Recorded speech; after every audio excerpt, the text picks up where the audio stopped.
Hello, my friends on YouTube.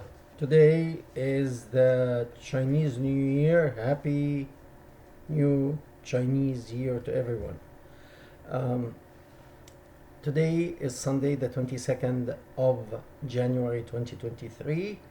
And just to remind you once again, for those who are sending me emails, please, if you want, if you want to give your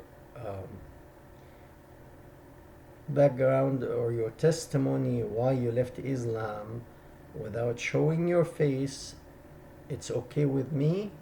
You can do that for those who are sending emails. Or if you're not and you're thinking about it, please contact me. Today's video is Allah. Let me read it because I wrote it down because it's actually hadith. I don't want to make mistakes. Allah, strengthen Islam with one of the two men whom you love more. And this hadith, I actually chose it because of Andrew Tate. I really didn't know much about Andrew Tate before. I had to read and find out who this man is. However, as I was reading, there is similar situation to that of Andrew Tate in the past. 1400 years ago, there was hadith. It says the founder of Islam was praying to his Allah, asking him to honor Islam with one of two men. And these two men, one of them, Omar bin Khattab, who became the second caliphate, who ruled after the founder's death, Muhammad, the second caliphate. There was one before him who ruled for 2 years, and then Omar ruled. And the thing is, honor, if we stop here for a second and listen to the word that the founder of Islam asking of his God, honor Islam by one of two men, the one you love more. Of course, if both of them came, it would be more honor to Islam. And here is the question that unfortunately the Muslim does not ask himself or herself. Who brings honor to what? Go to any other religion. A person who joins Buddha's teaching, is he the one who is receiving honor from higher teaching and following? Of course, if he is following this teaching because he feels this teaching is bringing me to a higher understanding, bringing me to be more of a good human being. Or I follow Buddha. I don't say Jesus or Moses or any other of the Abrahamic religion because it's sensitive. That's why I'm using Buddha. Nobody will object. Okay? Who here, if I decide to follow Buddha, is Buddha's teaching bringing honor to me, or when I join Buddha, I bring honor to the teaching? It should actually be you join that spiritual path because it will bring you goodness and honor. But it's actually the opposite of that prayer that the founder of Islam is asking. Honor Islam with one of these two men, the one you love more. So that one whom God loved more, Allah loved more, sent him to the founder, and he became a Muslim. And Islam was honored by this man. Okay, let's try to find out who this man was, because you can actually draw a parallel between him and what happened 1400 years ago and with Andrew Tate and his brother at this time. It's almost identical. That is hadith, and I'm going to put that in the description box. But Muslims, they say this hadith is unreliable. They call it weak or unreliable. And actually it's not. And I'm going to explain why. But they had to make it weak. They had to make it unreliable because it is actually shameful. Because they recognized after they put it that it's shame to say a man brings honor to the best religion that it came from God. It's supposed to be the opposite. That finest, because the founder of Islam says this is the finest religion, this is the finest path, this is the final and best path to God and to heaven and to the ideal world here on earth and in the next world. So a man will bring an honor to that ideology.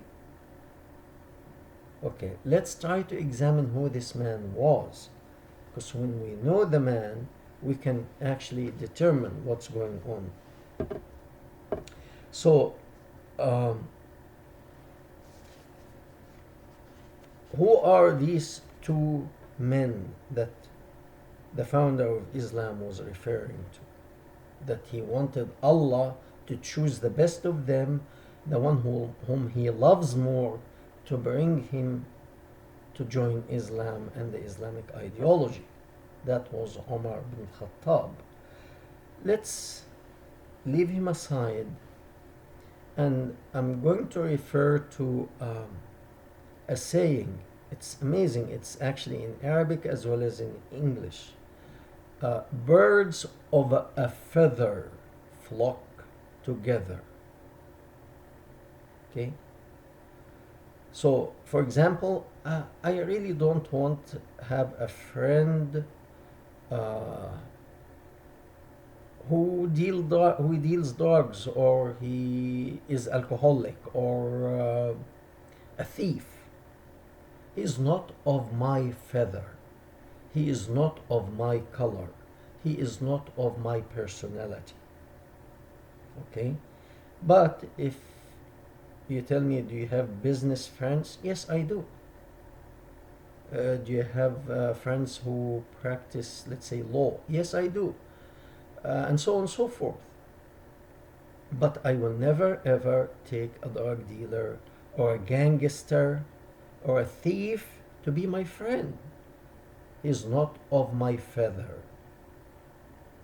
He is not of my color. He is not of my nature. I don't mean the physical color, no. He is not of my nature.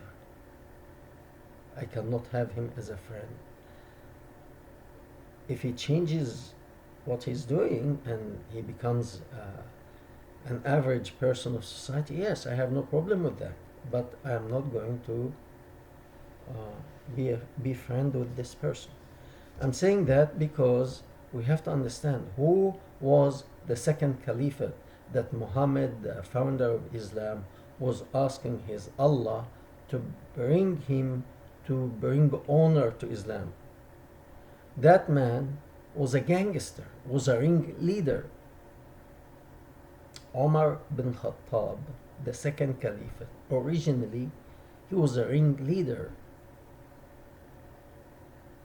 And he used to go and force merchants and people to pay him money. Otherwise he will cause them trouble. Okay? That is the rightful guided caliphate. That was his background. To understand that, let's go and see if this is true. Because people can say, oh, some people put some bad stuff about him. No. As I said, birds of a feather flock together. Here, when we go back 1400 years ago, there was another man whom became a Muslim, and he became one of the finest people in Islam. His name, I'm going to put that in the description box so you can read for yourself. His name was Abu Dharr al-Ghifari. This man, he was living in Southern Arabia, near what's today's Yemen, or in that region. This man, his whole tribe, their business was to attack caravans and loot the merchants and their caravans and kill if needed. The whole tribe, that was their business. Lucrative business, very profitable business. This man received a message from the founder of Islam: come and join me. I'm going to Mecca. I'm leaving Mecca, going to Medina. Come and join me there and let's do business together. So the whole tribe of this man, the whole tribe, men, women, children, departed from the southern Arabia to Mecca, to Medina, to join the founder of Islam. And these people knew how to loot caravans. And the founder of Islam used to get 1/5 for himself. That's 20%. Good business going on now here. In addition, not so many people know of these people. They were called Sa'alik, and these people were living on the outskirts of Medina. They couldn't come to the city. They were outcast, and the reason is some of them were caught in doing illegitimate stuff like stealing, raping, killing, and their people, their families, and their tribe kicked them out. I don't want to see you here again. You bring shame to my family. This is actually in the region of Arabia. Is you have to act and behave according to the code of the tribe, and if you break that code, you bring shame to your tribe, and therefore the tribe shun you, cut you off, send you away, because they want to deal with honorable people, deal with honorable people in Arabia. So again, birds of a feather flock together. An honorable family wants to deal with another honorable family, and if one family goes against that or do something different, something shameful, they don't want him. We want our honor to continue because your reputation matters. So these people formed a gang outside Medina. They became gangster, and also they were looting caravans to survive, to make money, to live, to buy women, to buy women slaves. That was common there in many places, not just in Arabia, to buy a couple of girls for myself. These people, Sa'alik, also the founder of Islam, sent them a message: hey, forget of your crime from before, come with me, I will make sure you are okay, and let's work together. We make business together. Instead of you scattered all over, I will organize you, I become your boss, and we do business together. Who wants to actually be a friend with such people? Even these people, their own families disown them. They kick them out. They don't bring honor to their families. I don't think it's so easy for any family to kick a son or a daughter out of their home.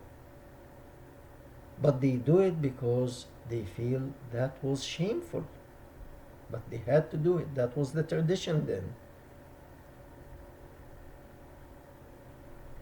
And when you know that this person is a rapist or is a thief, who wants to be a friend of this person?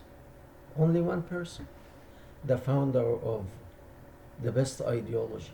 He sent to them, they came. So he had two strong groups who know how to fight and how to loot. Okay? And a ringleader who later became the second caliphate. And that does not mean the rest of these caliphate were honorable people. If you dig, many of them really they came for the money. Many of them came for the money because they are looting. They are doing good business. They are looting, invading, looting. They have money and women. Okay? What does that have to do with Andrew Tate today and his brother? Two men. Allah sent to Islam one of the two men, the one whom you love most. And of course, he loves Andrew Tate more than his brother, even though his brother, actually, if you look at the picture, his brother is more handsome.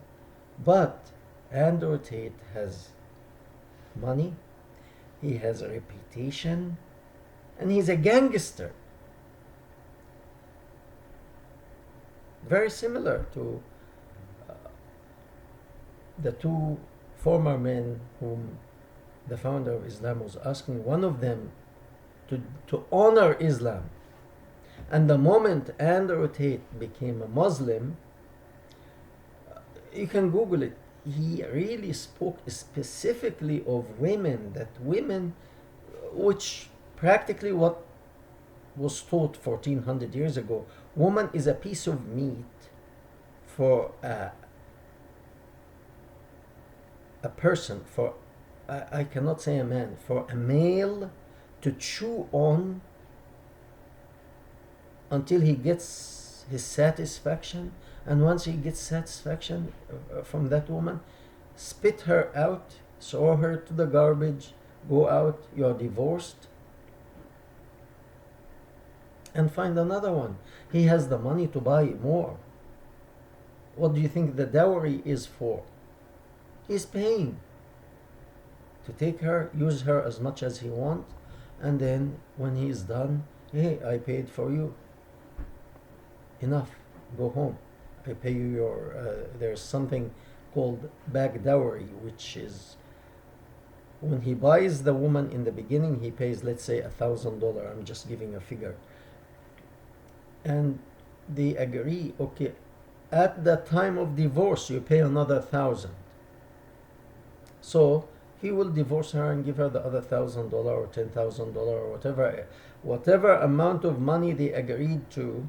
He will give her this money, and if she live or die is none of his business. She's not his responsibility. That was 1400 years ago.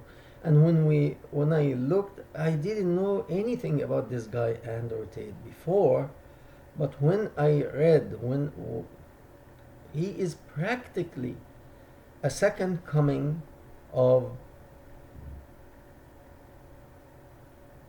one of the two Omar that the founder of Islam was asking his Allah to honor Islam with.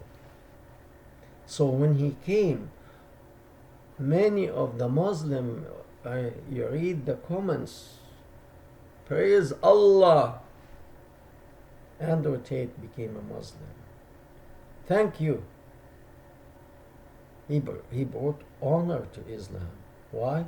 Because he is speaking similar to these gangsters 1400 years ago, that force and power and this, if you don't obey me, I will destroy you. Exactly the same. And now Andrew Tate was caught in shameful business. Back then, 1400 years ago, it wasn't so shameful. You can go and conquer a town and rape the women in front of their husbands. Hey, they are mine. They are my, how do you say?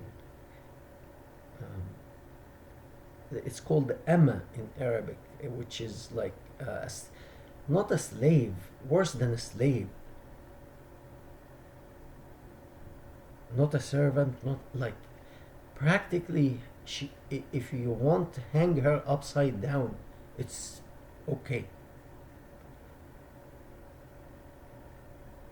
In many countries, lynching was illegal. No, in this teaching that came 1400 years ago, a man can lynch a woman who is a slave of his upside down if he wants. And nobody can say why, can ask him why are you doing that? Okay? And practically Andrew Tate is bringing that to today. So fond of this ideology. Why? Birds of a feather flock together. So for those who were so happy, take a step back and look and examine and see, why are you happy? What's so good about the gangster who, or not just one, whether the Salik or Abu Dharr al-Ghifari or Abu Bakr al-Khattab, what is so special? What's so good about these people? Ask yourself. Please like, share, and comment. We need to get that out to people to know. Thank you very much and have a good day. Happy Chinese New Year to all of you.